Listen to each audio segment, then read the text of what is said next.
Nós vamos começar o Rumo Certo de hoje com uma provocação. Você empresário, investe em treinamento dos seus colaboradores? Você tem noção da importância do treinamento para os resultados da sua empresa? Quais os mitos e verdades quando se fala de treinamento de equipe? Esse é o assunto do Rumo Certo de hoje. Eu convido para essa conversa Priscila Guscuma, que é especialista em treinamento de equipe. Priscila, seja muito bem-vinda. Muito bom estar com vocês aqui falando de um tema que eu sou apaixonada, né? Treinamento, desenvolvimento, que gera o que o empresário mais quer na empresa, que é resultado. Muito bem, muito obrigado, muito bom para a gente também tê-la aqui conosco. Obrigado pela sua disponibilidade, aí, pelo seu tempo, né? De trocar ideia, conversar, trazer informação aqui para a gente. E aí eu queria conhecer um pouco mais de você, Priscila, da sua trajetória, do trabalho que você desenvolve hoje também no Instituto Guscuma, né? Que é um instituto que tem o seu nome, do trabalho que vocês fazem aí. Conta pra gente e aí depois a gente continua na conversa. Maravilha, eu falo que hoje a minha missão é proporcionar para empresários e equipes aquilo que eu não encontrei quando eu comecei a empreender, né? Eu comecei a empreender muito jovem, ali eu tinha 22 anos, e o que eu menos fazia era ser a dona da empresa, então eu fazia de tudo, né? E eu quebrei a minha primeira empresa 2 vezes porque eu não tinha conhecimento, não fui formada, não fui educada para ser dona da empresa. Então eu me lembro que uma das frases que eu mais ouvia quando eu era criança é: estuda para arrumar um bom emprego. E assim fui eu, né, uma filha obediente, estudar para arrumar um bom emprego. Só que aí eu descobri que eu queria ser a dona da empresa, aquela que gerava empregos, só que eu não aprendi a fazer isso. Então eu tive que investir muito no meu treinamento, desenvolvimento, e eu demorei muito nesse processo. Porque eu tinha uma empresa que não gerava resultados sustentáveis, eu tinha muita oscilação, então tinha meses que a gente conseguia vender muito, outros meses não conseguia vender quase nada. E diante de tantos desafios, eu quebrei a empresa pelas 2 vezes, né?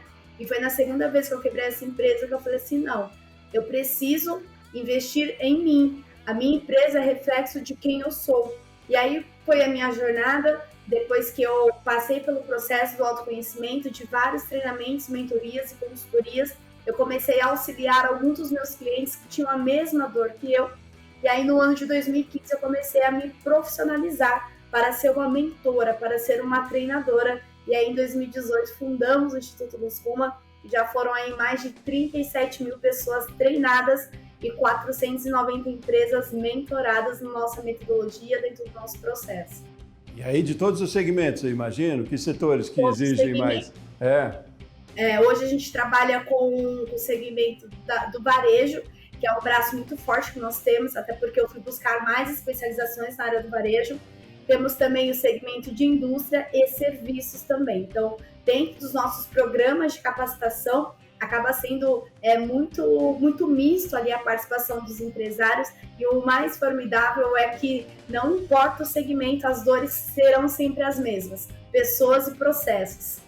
Então, é sobre isso que eu quero saber também, o que caracteriza treinamento. Você falou processos, talvez seja isso, uma questão mais técnica, são pessoas e já não é tão técnico. Para a gente começar a conversa dos pontos de treinamento que são importantes. Mas o que é treinamento numa empresa ou numa indústria? Primeiro, o empresário ele precisa entender que a empresa é reflexo de quem ele é. E eu falo muito isso para os meus alunos, aos meus mentorados, e às vezes é uma verdade que dói muito, né? Então hoje, se a sua empresa tem um resultado ruim, isso é reflexo de quem você é, porque você está criando ou mantendo esse resultado ruim. Então, o treinamento começa pela mente do dono, que é construir uma visão, que tipo de empresa eu quero ter, que tipo de serviço eu quero oferecer, qual é a missão da minha empresa. A minha empresa existe por um propósito maior, que não é apenas só gerar um propósito para mim. A minha empresa existe por uma missão de facilitar a vida das pessoas. E quanto mais valor o meu cliente vê no meu serviço, mais ele fideliza com a minha empresa.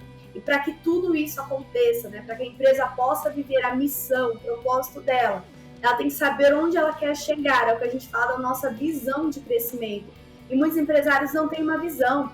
Quando perguntados assim, como que você vê a sua empresa nos próximos 2 anos? Eu já ouvi respostas do tipo, eu nem sei o que eu vejo, o que eu penso para minha empresa amanhã, quanto mais em 2 anos. Então a falta de visão empresarial impede que ele tenha estratégias e ações que direcionem ele para alcançar novos resultados.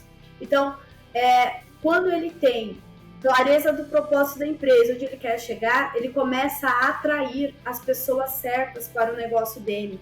Eu falo que existem 2 tipos de colaboradores. Os colaboradores missionários, que é aqueles que estão pela missão da empresa, aqueles que sabem que eles estão crescendo, evoluindo junto com a empresa, pois é através da empresa que esses colaboradores vão realizar os sonhos pessoais dele. E a gente tem um outro perfil do colaborador que eu falo ali, que é o mercenário, né? Aquele que está apenas pelo dinheiro, pelo salário. Mas é o empresário que tem que entender que ele atrai o colaborador que ele merece. Parece ser muito duro isso, né? Mas é a pura verdade. Então hoje, você que está assistindo aqui nessa entrevista, de 0 a 10, que nota você dá para o seu time e para a sua equipe?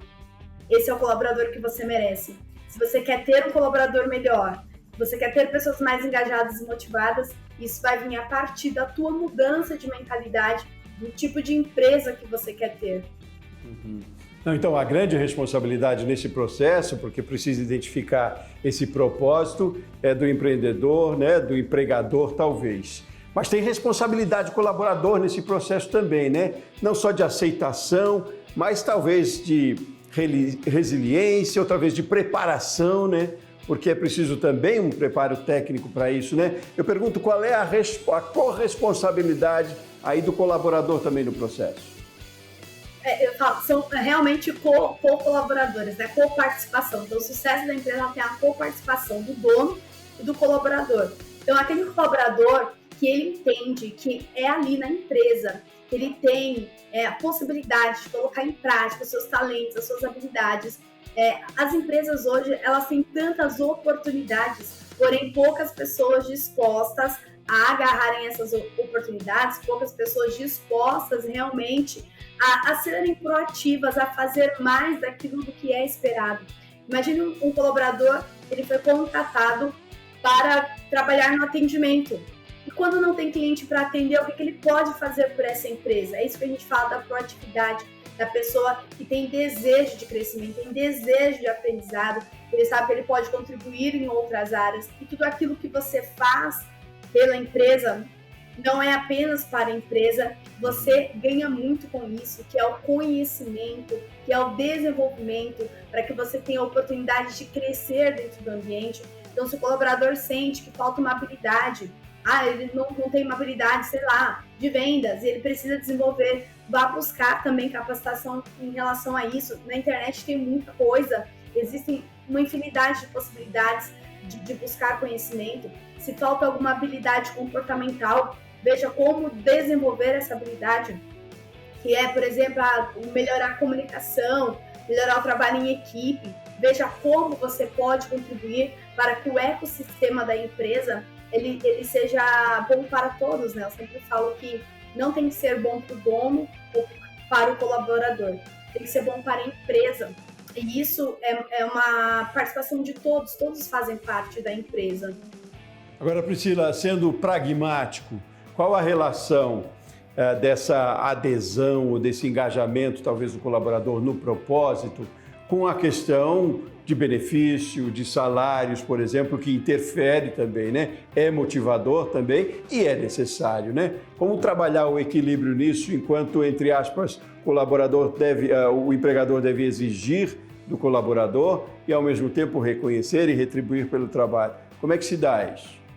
Então, existem algumas pesquisas que mostram que quando as pessoas são entrevistas de desligamento das empresas, né? Algumas pesquisas estão apontando para isso, que não é apenas o salário, não é apenas o benefício que vai manter aquele colaborador. Muitas das pessoas que pedem desligamento da empresa é porque elas enxergam que elas não têm chance ou oportunidade de crescer dentro daquele ecossistema. Então, quando o empresário pensar nessa visão de crescimento da empresa, ele tem que pensar num plano de carreira para os colaboradores que estão ali, principalmente aqueles colaboradores que estão desde o início com ele tem que mostrar um caminho, mostrar uma luz. Olha, a empresa hoje ela tem 2 unidades, a minha meta em 5 anos é ter mais 3 unidades, eu vou precisar de lideranças, vou precisar de gerentes, e ele mostrar, dar essa esperança de crescimento para esse colaborador, proporcionar um ambiente que seja um ambiente saudável para o trabalho, porque muitas pessoas elas pedem desligamento, pessoas boas, colaboradores bons,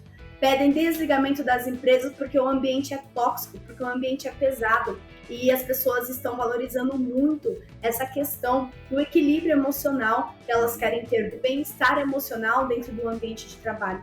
Isso não quer dizer, bem-estar emocional não quer dizer que é um ambiente que não tem cobrança, que é um ambiente que não gera resultados, muito pelo contrário, ele gera resultados de forma sustentável. Então, é muito importante o empresário, né, olhar para isso. Como que eu faço o meu colaborador se sentir bem aqui, sentir que ele tem ali potencial de crescimento dentro da minha empresa? Como que eu faço esse colaborador gerar mais resultados e de acordo com os resultados que ele gera, ele tem mais benefícios? É por isso que muitas empresas, elas implementam a política de premiação, de bonificação por meritocracia. Então, gerou resultado, tem avaliações positivas, então as avaliações, os feedbacks são fundamentais para isso. Então, o colaborador precisa saber quais são os pontos de melhoria dele, qual é o direcionamento que a empresa espera da atividade dele, como que está sendo avaliado esse desempenho dele. E em cima desse desempenho que está sendo entregue, desse desenvolvimento, ele ser reconhecido por isso. E é um misto de coisas, né? O reconhecimento não é apenas financeiro, eu falo que o dinheiro ele acaba, né? Mas são outras formas de reconhecer essa pessoa, que a empresa precisa encontrar ali o que faz sentido dentro do ecossistema dela, dentro do modelo de negócio dela. É o que a gente chama de retenção automática, talvez, né? Ou fluida, né? E não pode ser uma retenção compulsória, ninguém fica obrigado, né? Lógico, como eu digo, tem que ser pragmático, o salário é importante, o benefício é importante, mas tem que ser mesmo gostoso de ficar trabalhando, de trabalhar naquela empresa, né? Ter satisfação. Agora, como as nossas empresas estão nesse quesito, na verdade? A gente tem muito que fazer ainda.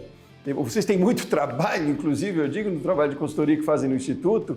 Muitas empresas já entenderam este caminho e estão executando. Como é que você vê?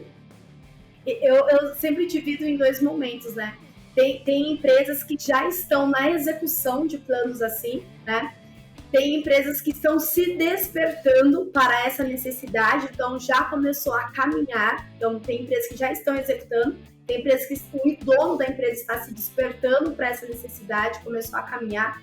E por incrível que pareça, tem empresas, né? Quando eu digo empresas, são empresários ali, por trás de um CNPJ existem um ou mais CPFs, existem empresas que nem se deram conta ainda que a falta de resultado, a falta de crescimento é consequência desse olhar para o treinamento, para o desenvolvimento, para a organização da empresa a partir dele, né? Então, muitos empresários ainda estão naquela zona do vitimismo, a crise está difícil, meu concorrente é desonesto, isso e aquilo. Eu falo que está no campo das justificativas e muito menos no campo da prática, né? Como eu posso melhorar meu negócio, o que eu quero para o meu negócio daqui para frente. Então, existem 3 perfis de empresas. Os que nem se deram conta que o mercado já mudou, os que já se deram conta e começaram a se movimentar, e o que já está se movimentando, já está em execução há algum tempo. E Pri, qual que é o resultado desses 3 perfis de empresa? Talvez essas que não se despertaram, talvez elas não existam nos próximos 3 anos, porque o mercado está mudando muito rápido.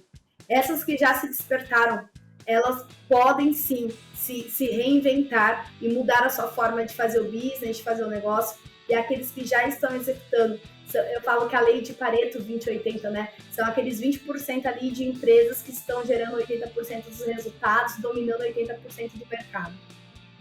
Não, eu sei conhecimento, mas ouso dizer aqui que tem uma 4ª empresa, talvez, que aqui não quer mudar, né? Que é uma cultura arraigada já de anos e tradicionalmente está dando certo enquanto financeiramente e não vai mudar, né? A gente tem que entender que tem coisas que não vão mudar, como você diz, talvez esteja fadada a fechar, enfim, a falir, mas tem muitas no mercado assim que não querem mudar, mesmo tendo conhecimento. Principalmente empresas familiares, sabe? Porque que está passando de geração em geração, mas meu avô sempre fez assim. Meu avô sempre... Eu trabalho com um segmento que é muito específico, que é de postos de combustíveis. Eu atendo vários clientes da área de postos.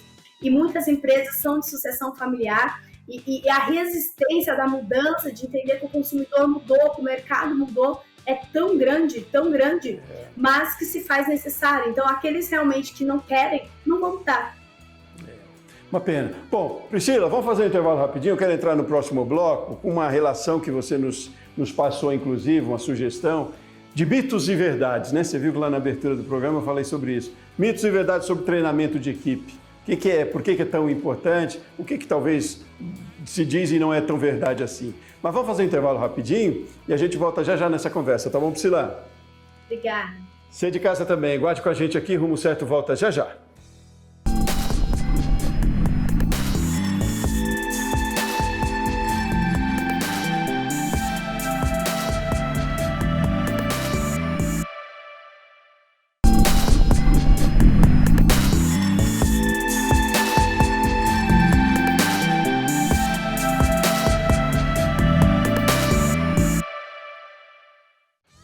De volta com o Rumo Certo, hoje nós estamos falando sobre a importância do treinamento de equipes. E eu estou conversando aqui com Priscila Guscuma, especialista no assunto, a Priscila, especialista em negócios e treinadora comportamental. Priscila, retomamos a nossa conversa. Eu falava, né, depois de conceituarmos, entendemos a importância do todo, né, do treinamento para a equipe, de identificar o propósito, a cultura da empresa. Mas aí eu pergunto para você o que é mito e o que é verdade. Eu sei que você relacionou já algumas coisas que são mitos e verdades aí quando se fala de treinamento. Treinamento, por exemplo, começando por aí, gera resultado? Gera muito resultado, porém esse treinamento ele precisa ter um direcionamento, né? Sempre quando alguma empresa entra em contato com o Instituto e eles querem um treinamento para a equipe, seja treinamento de vendas, liderança ou atendimento, eu sempre pergunto qual é o objetivo desse treinamento. Então, o treinamento com direcionamento e objetivo claro, ele gera sim resultado. Por quê? Porque vai ser possível mensurar o resultado que foi gerado. Agora, treinar por treinar, só para dizer que está treinando a equipe, só para fazer foto bonita para as redes sociais, não gera resultado. Tem que ter um propósito, tem que ter um fundamento objetivo. Treinamento é algo que se instala, é como um projeto ou é um processo? O que é mito, o que é verdade nisso? Basta que eu estabeleça aqui um programa de treinamento e acabou? Não, tem que ter uma cultura, né? O dono ele tem que acreditar que é no treinar essa equipe que ele vai oferecer o melhor atendimento. O dono ele tem que acreditar que o treinamento não é um custo e sim um investimento. É por isso que ele vai aprender a avaliar o retorno do investimento, que a gente fala que é o ROI desse negócio, né? Então, ele investiu, 10 mil, 20 mil, 30 mil em treinamentos durante um ano, quanto que isso gerou a mais de resultado. E muitos não conseguem abrir a mente para enxergar isso, porque quando você fideliza um cliente, é um indicador que o treinamento está funcionando. Quando você retém mais clientes, quando você converte mais clientes, quando você atrai mais e melhores clientes, quando você aumenta o ticket médio do seu cliente, são todos indicadores que o processo de treinar e capacitar a sua equipe está valendo a pena. Evitar retrabalhos, evitar reclamações de clientes, tudo isso faz parte do processo de treinar as pessoas. Então, é muito importante ter um programa. Não adianta, eu falo que existem treinamentos que tem um efeito aspirina, sabe? Tá com dor de cabeça, vai lá e toma, mas ele passa. Então, quando a gente fala de estruturar um programa de capacitação, é realmente aculturar isso dentro da empresa, mostrar que é necessário investir tempo para que se tenha resultados. E uma coisa bem interessante é que muitos empresários dizem assim: mas eu não tenho tempo de parar a minha equipe. Não tenho tempo de parar a equipe. Mas sempre tem tempo de resolver um monte de problemas que acontecem para a equipe não estar treinada, né?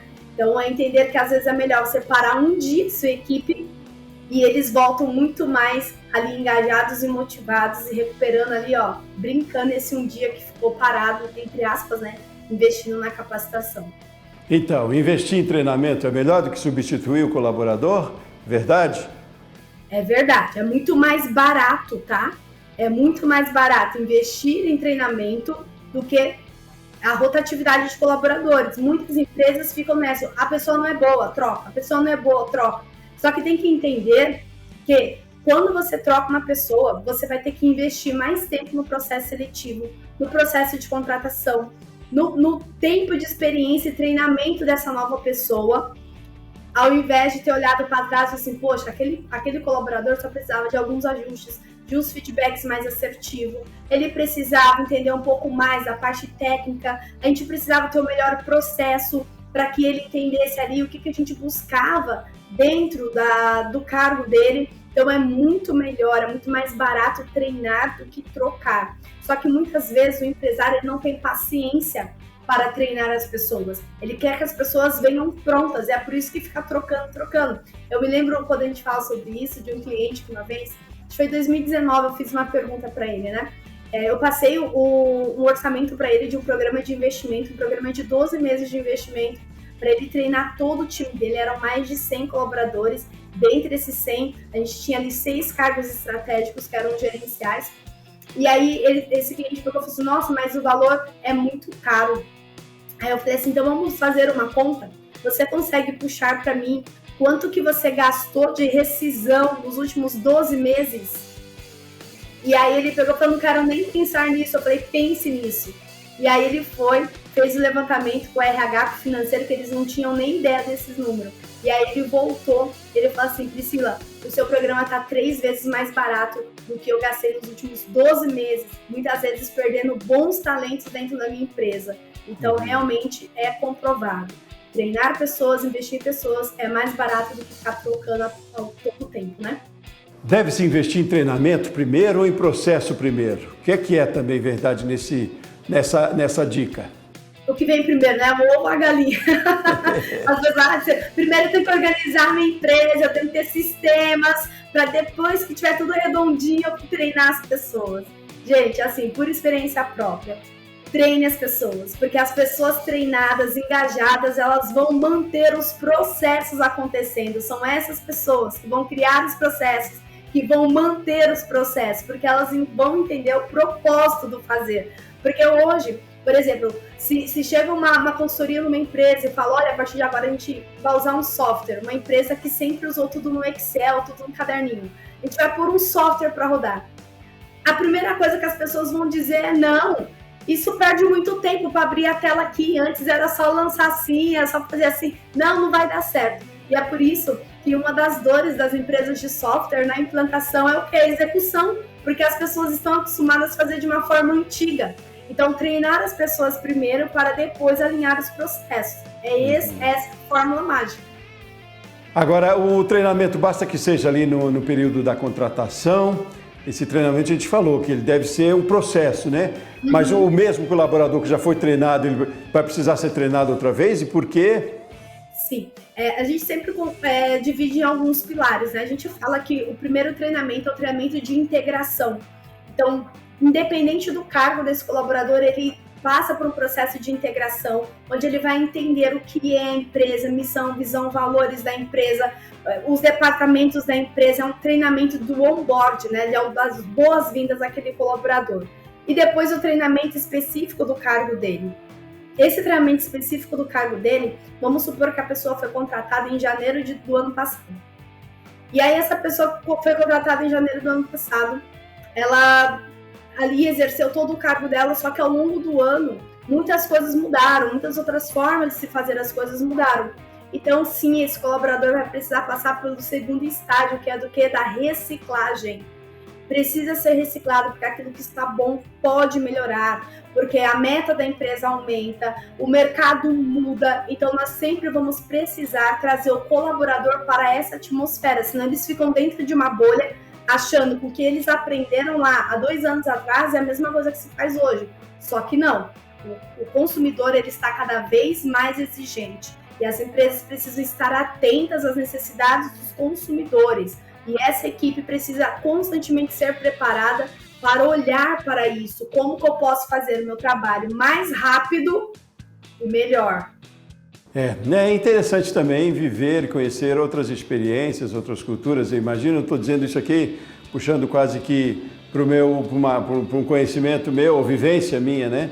Eu já morei em várias cidades e a gente também, quando viaja, acaba percebendo como é diferente o relacionamento no mesmo supermercado aqui, numa outra cidade, porque a cultura do meio, ali daquele meio, talvez às vezes impregne de forma que a pessoa não consiga nem ver que pode ser diferente. e aí se torna lugar comum, né? É um assunto para a gente continuar essa conversa no outro dia, tem muito mais para a gente conversar. Mas eu gosto de trazer também, às vezes, as dores para cá de consumidor, porque é o que a gente está vivendo, né? Essas experiências. No dia a dia, a gente, enquanto empresário e também consumidores, vive experiências diferentes. Tudo isso pode agregar, né? Mas, Priscila, hoje já agregou muito com a nossa conversa aqui. Muitíssimo obrigado, então, pela sua atenção, por compartilhar desse conhecimento todo aqui com a gente, do seu tempo também, que é dinheiro, a gente sabe disso. Então, obrigado e volte sempre para a gente conversar mais vezes aí, Priscila. Obrigada, gratidão. Muito bem. Você de casa também, muito obrigado. Gratidão por ter acompanhado com a gente o Rumo Certo de hoje. Obrigado pela sua audiência. Volto no próximo programa. Um forte abraço e até mais.